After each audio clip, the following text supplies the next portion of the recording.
All right. If you are watching this at a later date, this is Facebook Live on Wednesday, 7 p.m. I believe this is April 16th, May 16th. That is actually. It's definitely May 16th. What's up, Jennifer? Good to see you. Welcome.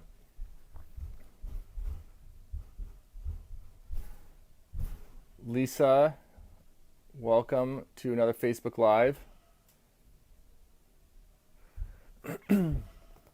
So we had these twins, right? And because of that, amazing human beings in our community have been giving us or making for us meals or buying meals at delicious restaurants and bringing them to our house. We had another one tonight, and it was awesome. So thank you to all. If any of you ever watch these, we'll definitely send out thank you notes as well. But thank you. It's been amazing. Have some amazing cooks in the area and people that really know how to put together good food, wholesome food. So really, really, really blessed by so many of you. Family members, non-family members, people I kind of know, and then just good people. So if you have any questions, feel free to put them on the comments. Otherwise, I'll roll through some of the questions we have that have been getting emailed in. Have pages and pages of them. Welcome, Darren. Welcome, Amadea and Violet. Crazy Violet Ango is watching. That's amazing. All the way from the northern side of Washington. So the first question I was going to go over was this one about anxiety. And basically, a person was wanting to know whether or not there was a supplement for anxiety. Like, what supplement would you recommend for anxiety? So, of course, Rhoda, welcome. I'm not a huge, I do use supplements nonstop, personally and with patients. But when it comes to, welcome, Marissa, anxiety, there is zero supplements. There's not even a drug that's going to help us with anxiety in and of itself. We're definitely asking way too much if we're hoping a single pill is going to take away our anxiety. I will definitely give you some examples though. But first off, I would say if there was just one single thing, you're like, I'm going to do nothing else but this one single thing to help my anxiety or panic attacks, it would be the physical exercise kind of thing, right? So I'm really sorry bringing that back up again, but the physical exercise, getting your heart rate up, 75 to 85% of your maximum heart rate and staying there for like 15 to 20 minutes on a daily basis. If you did that, and this is your question about how do I get rid of anxiety or how do I help anxiety with a pill? If you were to do that 15 to 20 minutes of exercise at 75 to 85% of your maximum heart rate for 15 to 20 minutes for 30 days, say 1 month, I would guarantee you that after 30 days, you would find that, wow, my anxiety is so much less. I haven't had a panic attack in who knows how long. I am, doing considerably better. Welcome, Devin. Welcome, Jamie. Welcome, Brett. Good to see you guys. Awesome you're showing up. Hope this is helpful. So we're talking about anxiety here and somebody wanting a pill to cure that or potentially wondering about supplements to help with that. And I'm saying that, so physical exercise is your number one go-to. You got to go to physical exercise. If we don't go there, it's just not going to work out. You got to have that foundation that's solid. So some things you could consider using if you're in an anxiety state and you want to help yourself decrease the likelihood of becoming panicky, basically. I would definitely, hi, Debbie, welcome. Look at things like the herb Eleutherococcus or Ashwagandha or an amino acid called L-theanine. So L-theanine and glycine, these two amino acids are extremely benign and very helpful at the same time. They are not sedative at all. Very, very relaxing. Welcome, Laura. Welcome, Miss Carol Angove. They are the main thing I see a lot of times with supplements or herbs or amino acid therapies for people suffering with anxiety or even depression is usually just the dose itself is not quite high enough to make a difference. So a lot of times you just have to take a lot higher doses. So if you get, say, glycine or theanine in a capsule form, it's probably gonna be like 100 milligrams or 500 milligrams. You're gonna need like gram doses to make a difference. So you're gonna need like, maybe 2 grams, 4 grams to make a significant difference during the day, and make it so that your overall anxiety load is much lower. Welcome, Megan, and you can withstand whatever is coming against you during the day. So consider that. There's also magnifolia. There's actually this. So there's a basically kind of like trademarked called Relora. You may have seen that out at different supplement stores many times, but so it has this magnifolia and another herb that starts with a P. It's really hard to say. But that a lot of studies on that. It does work pretty awesome. It's especially helpful at decreasing basically your cortisol. So welcome, Chris. Good to see you, man. It's really helpful basically hypermetabolizing cortisol and epinephrine. Epinephrine would be adrenaline. So if you can consistently keep those levels modulated or balanced, we don't want to just suppress cortisol to nothing, but generally if you're in a more anxious state, cortisol metabolism is off, epinephrine metabolism is off. So if you can put some herbs in there that would just kind of modulate that can be super helpful. So that's the whole Relora thing.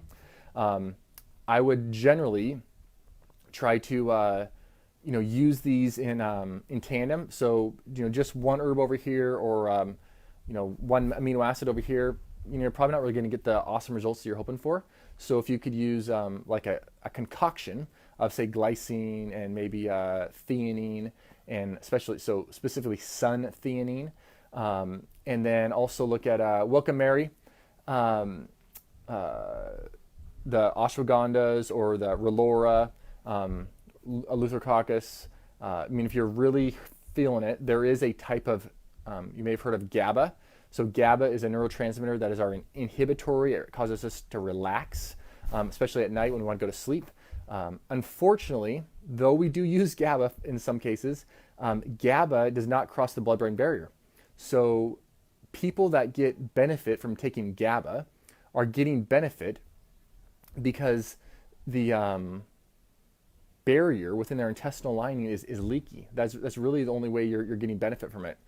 So there's actually studies done on this where, and there's plenty of doctors who practice this, where their way of checking for leaky gut syndrome is to give a patient GABA and see if it actually causes this big time relaxation response or makes them sleepy. Because if it does, then they know, okay, their gut's leaky. Otherwise, the GABA would not pass through the intestinal lining. It's too big of a molecule. So Megan, we can definitely write down, put some of these in the comments, some of the names of these different herbs and amino acids for sure. There's a type of GABA called phenibut. It's actually used in Europe as a medication, so it is pretty strong. But in the United States, it's in supplemental form at very, very low doses and milligram doses, as opposed to gram doses, which is how they use that as a pharmaceutical in Europe. So it does work pretty awesome, especially for putting people to sleep. Welcome, Heather and Kim. So glad you guys are here. That phenibut, starts PH. We can write it down in here on the notes. But it definitely is pretty effective and can be used as kind of like this chill agent. Another one would be a particular extract of lavender called Lavela WS. I can write down the names of these companies that have this one, but I've seen quite awesome effects with this lavender extract. In fact, there's a study with it up against Xanax, and Xanax is, if you have anxiety, I'm sure you know about Xanax. Very, very strong pharmaceutical for helping offset anxiety, and kind of in a moment, within like 15 minutes, it goes into effect. Of course, the problem with Xanax, this pharmaceutical, is that it shuts down all your endocrine organs in the process, and causes great suppression on growth hormone, testosterone, DHEA, all these very beneficial things for us. So I would not really recommend it at all. But Lavela, this lavender extract, actually performed better than Xanax in this study. Actually, there's 2 different clinical trials on it. So I use that a ton now.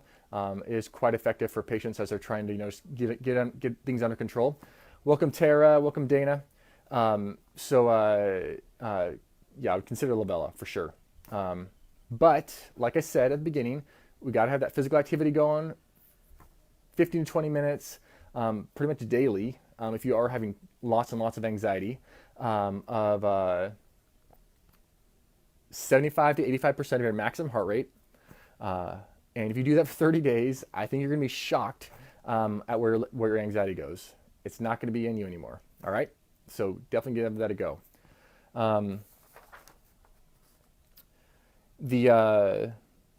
So another one, so banana leaf is another one I often use. Taurine, passion flower, those are also can be helpful in different instances of anxiety. Magnesium, if you have some patients just run low in magnesium, so if you got your red blood cell magnesium levels checked, that'd be something positive. Your B12 levels checked, your iron levels checked, even check hypothyroidism. All of that kind of stuff promotes anxiety because cells are ticked off if they can't carry enough oxygen around, or if they just literally cannot make enough energy because they're in a hypo or hyperthyroid state. So definitely get those checked out. If this initial just inoculation of things, physical activity doesn't seem to be making the difference you were expecting it to make, or I'm suggesting it might make. All right, so another question that was put out here was, patient has polycystic ovarian syndrome, and they're wondering, how do I lose weight when I have PCOS?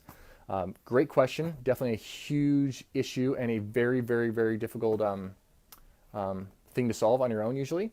One thing I would say about PCOS, the reason people usually gain weight or having trouble losing weight with PCOS is because your insulin levels are always really high, and testosterone as well. Most times I find, as well as DHEA. Welcome Allison, and Lauren, welcome. So when your DHEA levels, your testosterone levels, and your insulin levels are high, you're going store all the time. So it is excessively important to maintain a super low simple carbohydrate diet. I basically 100% of the time, if you have a patient has PCOS, I would take them off all dairy and all wheat-based products, and pretty much for a time, 3 to 6 months, like all grains in general. Just because, especially crackers, chips, that kind of stuff, even if it's rice or all that, because you have to get your insulin levels down. If you don't get your insulin levels down, there is no way you can lose weight. That is how you gain weight, by having lots of insulin. If a person has diabetes and they start taking insulin injections, the number one thing that's going to happen is they're going to start gaining weight. Whereas before, they were likely wasting away because they had too little insulin. Now they're going to start gaining weight.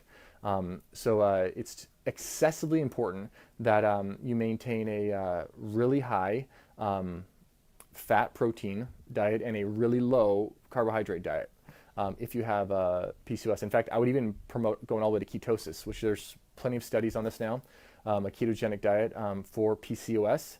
You don't need to be a ketogenic diet, doesn't solve everything by any means, but a person with PCOS, super high insulin levels, if you're on a ketogenic diet, a whole foods ketogenic diet that is, not just a bunch of ketogenic snacks, but a whole foods ketogenic diet, which is going to be some meats, lots of whole fats, and just tons and tons and tons of vegetables, then you can definitely get that insulin level down and see basically the weight come right along with that, because the insulin is signaling for you to hold on to weight, and if you get the insulin response down, then there's that signal's gone. So that's awesome to hear, Devin. Devin says keto has finally worked for me. Super cool.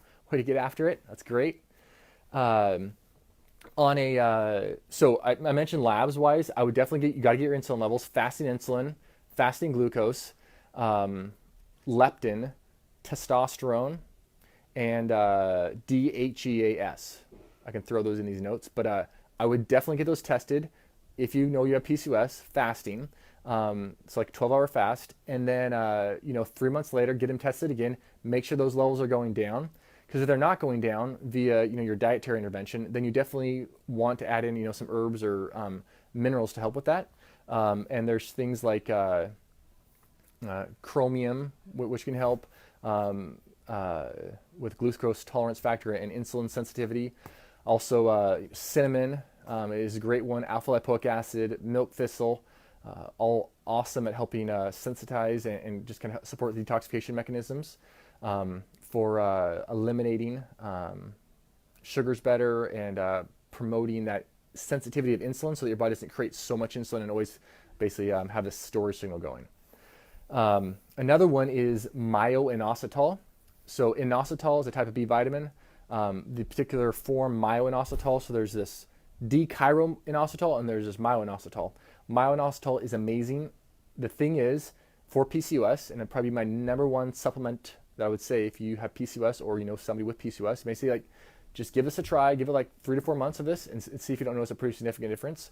But you do need to take higher doses, you know, like 4 or 5 grams a day to get the changes you want to happen, and you know, potentially see the weight loss, acne changes, the decrease in hair growth, that kind of thing with the PCOS. So, but the myo inositol is pretty amazing as an add-on to your really low carbohydrate, higher protein, higher fat dietary regimen, and potentially going all the way to ketosis on a consistent basis for a while to get the PCOS under control.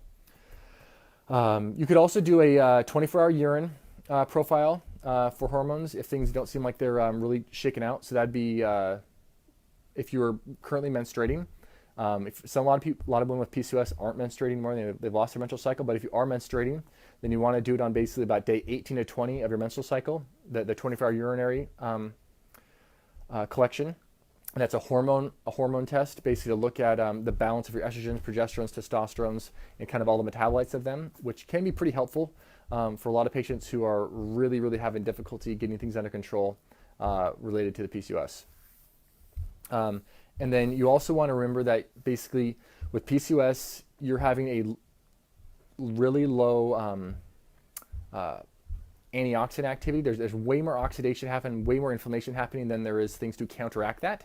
So it is vital that we eat tons and tons and tons of colors.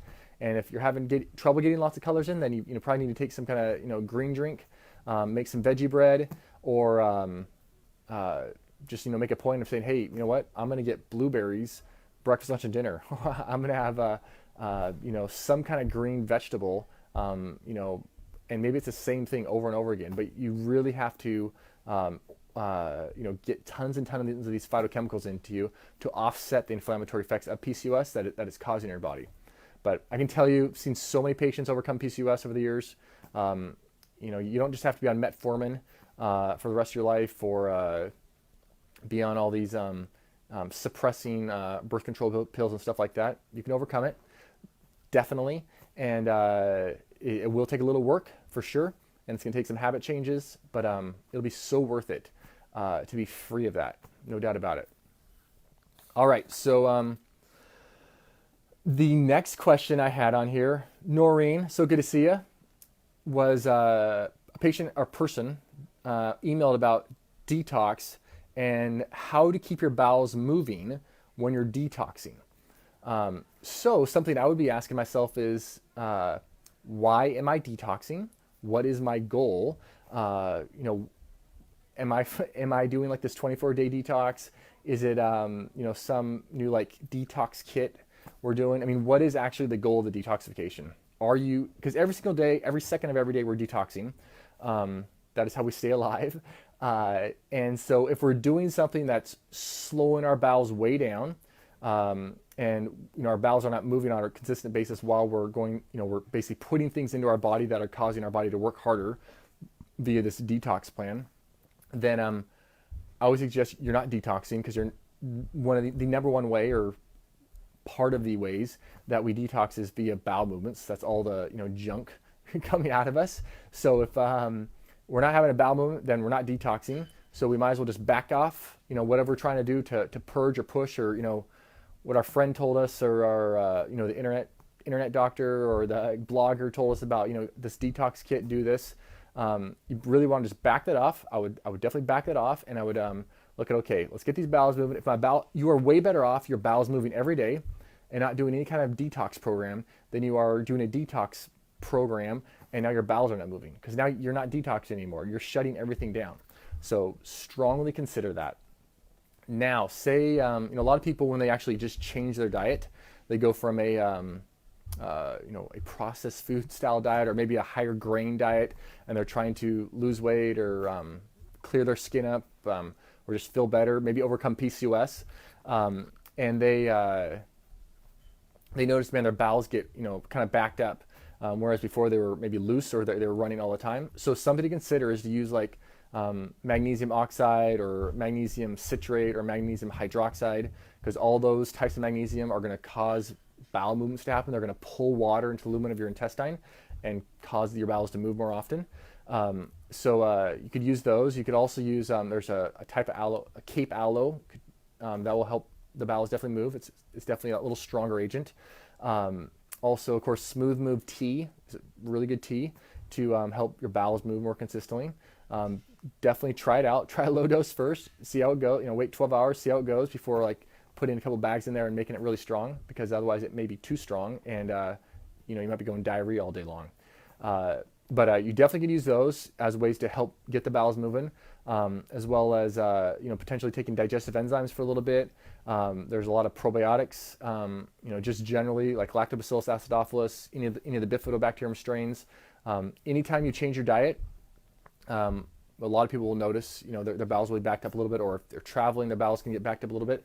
So just having some enzymes on board, or taking a probiotic for a little bit, or something like the Cape aloe, or a little bit of magnesium, just to help keep things stirring is a good idea.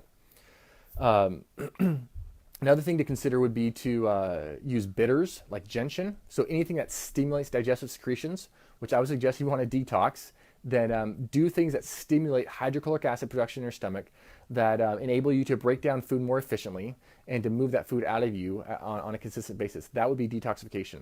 So that would be things like enzymes, maybe taking a little of betaine HCl, which is the hydrochloric acid, or using things like gentian or apple cider vinegar or lemon water to stimulate your digestive secretions, to get those things moving. Otherwise, yeah, I'm really not a fan, I say this often, but of like the 24-day detox with all these pills bombarding, or powders and stuff, because we're not, it's like, what do we, there's no science behind any of that. That's just, somebody made up a cool, thing and started doing it, and now, they're selling it. That's what they do. So it's just, it was just made up by likely somebody just like you, and as a way of, making money kind of thing, which I'm all about making money. Money's awesome. But we want to make sure we're not compromising our health while we're going through these detoxes, because there's no doubt about it, you can. And I've seen, I would say, more patients come in the last 2 years who are having issues with their body because of supplements they're taking that their friends recommended, or their, the network marketer recommended, or their health food store, or TV personality or something recommended, and they're taking these, and that is actually the thing that's causing them the issues. And not just too long ago, I had a patient with stomach pain that was really sharp, really intense. It was happening after they're taking this particular supplement, and I said, the problem is that supplement. Even though it's your friend that's recommending you take it because that's what they do for a living, I'm all about your friend having a living, but it's causing you pain, and that pain is not which it was suggested that pain was a sign of detoxification, and her body just trying to eliminate some stuff, and that's why she was having these pains. I can tell you that is not true. That is not what your body does not get inflamed and irritated by us doing things that promote health in it. When you take away caffeine, or you take away loads of sugar, yes, you may have a headache, or feel some withdrawal symptoms for a few days, but those are things you're taking away from the body, and now you're noticing something. It should not be that you put something good into your body and now you feel bad. That does not work that way. So if anybody's telling you that, hey, the reason you're having these symptoms is because you're detoxing, and it's there's all the stuff is dying off and that kind of thing, and that's why you feel terrible right now, when you take my pill or my potion, call them on it, and say, is that legitimate? Where's the science to back that up? Because I've been doing this for a long time and seen thousands of patients and given out and recommended thousands, definitely probably tens of thousands of supplements. And that is not how it works. And it doesn't even mean that supplement's bad. It just means that for that person, it is the wrong thing, and you don't want to keep promoting that, because I had this one patient who was taking these different powders to help with. She thought she was helping with her health, but she'd had diarrhea for like 3 years, every single day, like multiple times a day, diarrhea. And she's like, thinking there's something wrong with her, when in fact, so the first time she comes in, I was like, you know what? Just stop these. Let's not do anything else. Just stop all this stuff you're taking. Funny thing is, a couple days later, of course, all her symptoms went away. She was feeling great. And she'd been spending, probably $500 a month for years on all these supplements to take care of things, when in reality it was the supplements themselves that were causing the issue. So, yeah, I mean, it's anything that can help you can definitely, at some point harm you, or cause symptoms. Even like, vitamin C. We always say with vitamin C, you can take it up to bowel tolerance, because at some point along the way, you're going to take enough vitamin C where you start going diarrhea. And at that point, it's not helping anymore. You're causing irritation in your body. So it'd be a good idea to stop it. Or if you take magnesium all the time and you have diarrhea, which plenty of people have diarrhea from even great types of magnesium, you're going to have to find some other way of getting magnesium in your body, because that's not helping you out. Having diarrhea all the time is not helping you out. That's stressing the system out. So definitely things to consider when it comes to the question of, how do I make my bowels move more often when I'm in a state of detox? So whoever asked that, I hope that is helpful. See, make sure I got it. So yeah, the other thing would be like ginger, rhubarb. Those are really good extracts to make you move. If you don't, they'll just really stimulate digestive secretions and just the whole peristaltic movements, which peristalsis is huge. The SIBO, small intestinal bacterial overgrowth, which is prominent now. Most of that, or it completely, is caused by lack of motility, which means that the movement, the natural movement of the microvilli in your small intestine and in your and the peristaltic movements, that combination is not consistent, and it's not continually going down, and there's not these waves continually going down the small intestine into the large intestine to keep these bacteria from coming up back into the small intestine and inhabiting it and causing this overgrowth of bacteria. So it's really, really, really vital that we consistently have our bowels moving, and that if we're not, then we need to do that is one thing that you really need to be doing. We need to keep it going. All right. Welcome, Rose, Heather. Great to have you. Kaylee, good to see you. All right. So that was that. Okay. The fourth question we had was, a person had surgery on the abdomen, and they've been doing this physical therapy, and they're wondering, okay, when can I start, or how could I help myself get some abdominal muscles back, and what is the best exercise for that? So they're asking, is sit-ups the best exercise? So I'll get to that, Tara. Good question. Sit-ups are definitely not the best exercise. The thing about sit-ups, if you think as far as, so I sit, unfortunately, mostly at a desk throughout the day as I talk to patients. Thankfully, I get to get up between each patient, and we get to do like physical exams, so I get to walk around then. But most of the time, we are in a hunched over position. We're at our computers, we're on our iPhones, we're on our iPads, we're sitting on cushy couches, and we're always in this hunched over position. So the last thing we want to do, or the one thing I would not recommend as part of your exercise regimen, is tons and tons of sit-ups, because you're promoting that exact same position by continually curling up and curling up and curling up. So the muscle that we say is like the six-pack muscle, that rectus abdominis muscle is, though cool looking,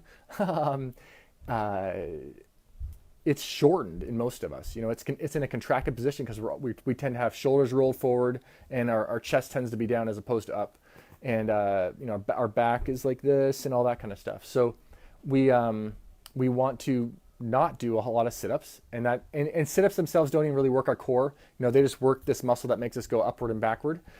So much better exercises for our core or our abdomen to make it more taut and strong would be to do things like planks, Supermans. Maybe I'll find some YouTube links and put them on here in case you guys don't know what those are. But Yeah, there's a million different variations of planks, but there is a muscle called the transverse abdominis muscle, also known as the girdle muscle. It's basically in women, the muscle when you're pregnant keeps you from essentially splitting open. It holds the baby in there. But that really is the muscle that you want to strengthen to help your core and to keep your stomach tight, because it goes from one side of your hips to the other side across your front. And if we can get that one tight, then your waist is going to be smaller, and there's going to be the pooch is going to go down, as long as there's not a bunch of fat overlaying it, and you will actually have a stronger core, and it's definitely a very often overlooked muscle tissue. So you could work that muscle tissue out by basically getting on your hands and knees, all four positions, and just literally thinking about your navel, just below your navel, and trying to suck that in, like through the back of your spine, and holding that for say like 20 seconds or so. And anytime basically you do any kind of sit up or plank exercise or general abdominal exercise, you want to think about pulling your navel into your spine, keeping that transverse abdominis muscle engaged, because that is truly the front part of your core. Also doing like side planks as well to work the obliques, and then a little, like if you can, Wilkamana, running sprints, or anything that brings your knees up. That can be super, super helpful for basically developing your core, all of which would be way better than doing sit-ups. I saw this recommended just today on a social media account for stretching for people that sit at a desk all day, and they were showing a person going like this across. I will tell you, you do not want to do that stretch. That muscle is already stretched out all the time. The muscles in your back right there, you do not want to do that. The exercise you want to do, as opposed to going across like this, would be actually to take your arm back like this and stretch that way. That would be much, much more helpful. Or to go into a door and stick your arms, elbows on both sides and stretch that way, to open up your chest. Or you can even just pull your arms back or have somebody pull back against you. But you do not want that stretch going across. This is terrible. It's going to basically cause the exact thing that you're trying to de-promote. So think about feeling stretches right through here. This is where you want to feel stretches.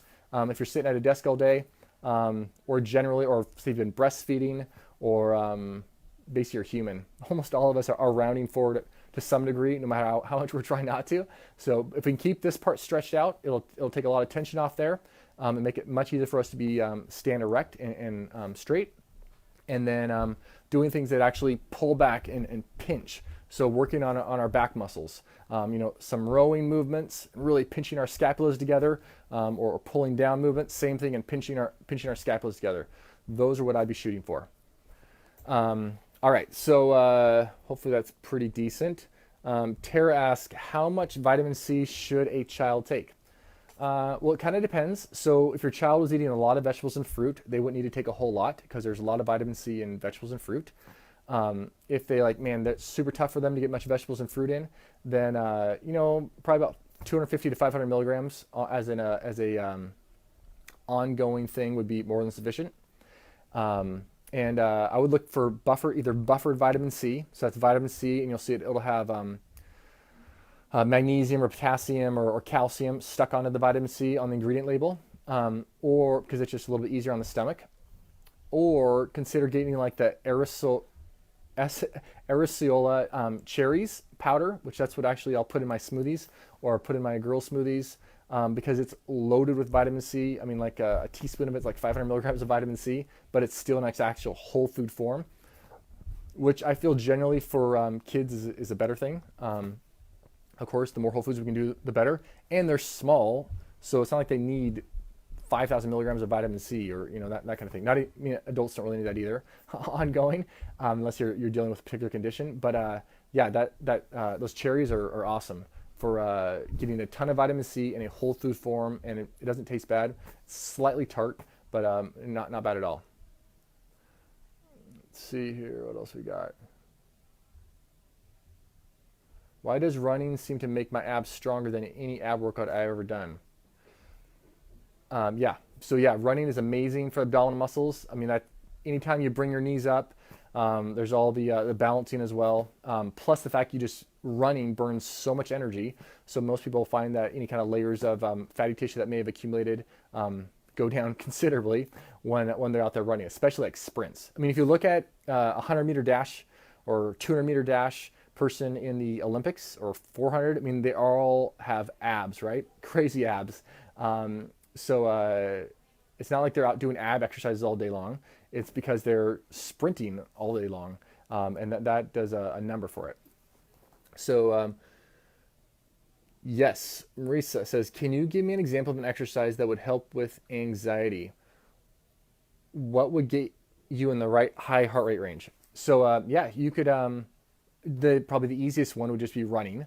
If you got a, it's like, I think it's called, what's it called? The Polar brand, like 30, $40. You can get a chest strap, put it around your chest, and it'll come with a watch, and you can basically make sure that you know you were in your heart rate range. You start, okay, I'm going to start running and see how fast I have to run, how much breathing I have to do to get myself in this heart rate range. So say generally I can put down a little formula, but the general formula, which there's been some updates, but they're all basically come within a few points of each other or a few beats of each other, is you start with 220, the number 220, you take your age and you subtract it from there, and that would be your maximum heart rate. So say a person that's 40 years old, they would have a max heart rate about 180. And then you would say, okay, well, what's 75%? I want to say between 75% and 85% of 180. So I have no idea what that is offhand, but it's probably around like 140, 140 or so, 135 to 145. And so you'd want to try to get your heart rate within that range, and stay there for about that 15 to 20 minute time frame. So running would definitely be the best, or maybe the simplest. But you could also do it with, you could set up like a little circuit. Say you couldn't leave your house, and you could set up a little circuit where you do like jumping jacks. Jumping jacks, surprisingly, initially jumping jacks can kind of seem fine, but then you start doing them, they will get extremely difficult to keep going. Your heart rate will be up, and they're a great aerobic exercise. But say you did like jumping jacks, burpees, some air squats, some lunges, and throw a plank in there. You could probably keep your heart. You basically just you don't give yourself any break. You just find basically a rate that you can go at that will maintain that heart rate throughout. Yeah, I think you'd find it amazing. But you just have to set it up so you could basically do like 15, 20 minutes of it. But air squats, you start doing air squats, you start doing some burpees, do a air squat, then do a burpee, do 2 air squats, then 2 burpees. It won't take long at all to get your heart rate up there. And then it'll just be a matter of maintaining that. If you're at like 90% or 95% of your maximum heart rate, though, that's cool too. That will definitely help. But that's going to be probably a little too much, and you're just not going to be able to maintain that for 15, 20 minutes. You're going to maintain that for like 2 minutes. Then you're going to have to stop, and then your heart rate's going to come way down, and then you're going to get it going. So it's better to try to get something that you could basically maintain consistently. But I would do, running, high knees like Brett says, butt kicks, jumping jacks, jumping scissors, the air squats, lunges, push-ups, and you'll be able to tell. You especially get those little puller things. It's going to tell you. You can set it so that I want to be in this heart rate range. It'll beep when you go over it. It'll beep when you go under it, and it'll make sure you stay right where you want to be. All right. So does anyone else have any questions here? Okay. Great. Good to hear, Tara. Tara's getting some energy levels up. That's awesome. Good. All right, so I hope you guys are accumulating health. Goal is to every week you find something, some little itsy bitsy thing that you can add into your regimen, or maybe subtract from your regimen, and by doing so, you're slowly but surely accumulating health. And I think this is like the 5th time I've done this, maybe 4th or 5th, maybe 6th, somewhere in there. But say, for instance, if from week one, you've been doing just one little thing that you've been adding in or subtracting out of your regimen over that time frame, there's no doubt about it that your health is accumulating. You are actually becoming healthier, and you may not even have symptoms to show that that's happening, but you are, because habits produce what our future self is going to look like. So keep doing it. Just keep adding one little habit, one little health accumulation at a time, and you're going to be shocked how well you become at and without, it's like you didn't go through this big old thing and change everything in one day, burn your house down and build a new house, quit your job, all this kind of stuff. You just did one little itsy bitsy thing. All right, so Tiffany says, do you think organic goat milk is healthier than grass-fed or organic cow's milk? Yes, I would say so for sure. Mostly because of the just general inflammatory nature and allergenicity of cow's milk. It is the thing about goat milk is, it's basically always going to be, unless you're getting it directly from the goat farmer himself, it's always going to be pasteurized, just because it doesn't last very long in a store. Whereas you could get raw cow's milk that's not pasteurized, and that would actually last a while in the store. But even that, yeah, I mean, I would definitely, goat milk is way more, it literally just the substance itself, it sits over in this hypoallergenic category, this low allergen category, whereas cow's milk sits in this hyperallergenic category.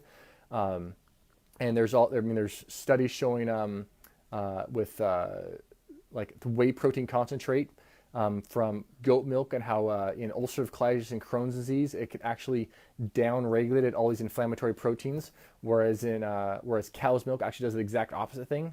So same name of that same protein, just from a different animal, cause a very, very different result. So and there's just way more hormonal, there's way more estrogenic activity in cow's milk versus goat milk.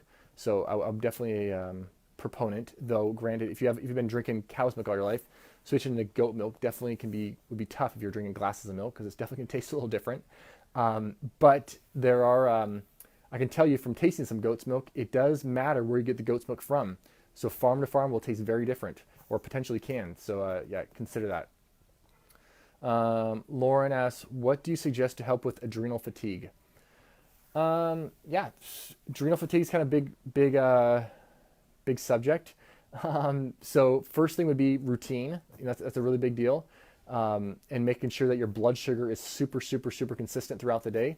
And that's a way of just de-stressing the body. So adrenal fatigue, or what we would call hypothalamic pituitary adrenal axis exhaustion. So the hypothalamus, pituitary, and the adrenal glands, they kind of are all working together to kind of continually balance us out every second of every day. So if we can create a nice routine to each and every day, and then make sure, like, sleep, we get it at the same time each morning, we go to bed at the same time each night. If there's particular stressors in our life, or things that we just despise about life, we make a point of maybe removing those things, or finding ways to gather enjoyment, or talk about them in a way that doesn't make them sound terrible all the time. But yeah, blood sugar is huge. Blood sugar regulation, keeping that super consistent. The one thing the body wants, usually when it's in a state of adrenal fatigue or hypothalamic pituitary axis exhaustion, like people want to call it these days, is sugars. It wants lots of sugars, lots of simple carbohydrates, because it wants to keep on getting picked up.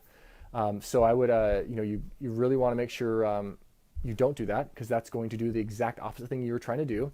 Same thing if you're, pumping a bunch of caffeine to keep yourself going. That's going to only make the adrenal issues worse, and you put you in a deeper hole. So you kind of want to, extract all those things from your life. Put in lots of just whole foods. You don't need to go like all the way to ketosis or that kind of thing, but generally a little bit higher protein diet, loads of fruits and vegetables, and then there's tons of like adaptogenic herbs like rhodiola, ashwagandha, Eleutherococcus, ginseng. Look at B complex vitamins in their active forms, so methylated forms. Those are all really, really important. Also looking at, vitamin D potentially if it's low. I would definitely get your B12 levels checked, your iron levels checked, and then get, your morning cortisol checked and your night cortisol checked, your DHEA checked, and just see where those are actually at.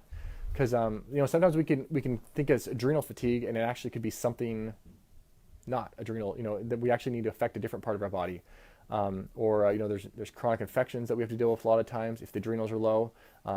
H. pylori is a common cause of adrenal fatigue-like picture, that bacteria. So a lot of things to look at there.